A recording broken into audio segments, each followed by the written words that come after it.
Asthma and COPD heroes.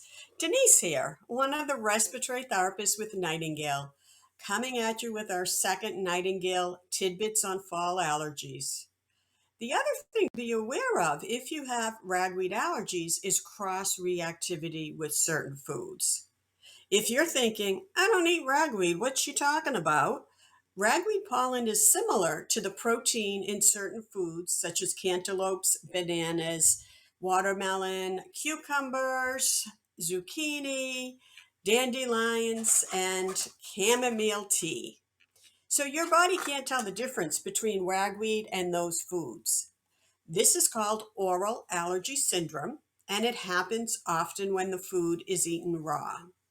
When the food is cooked, it changes the protein enough that the body's immune system does not recognize the food as being the same protein as the pollen anymore.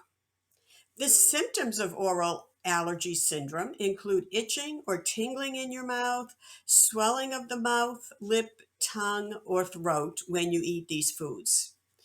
If you have any of these symptoms when you eat any kind of food, talk to an allergist.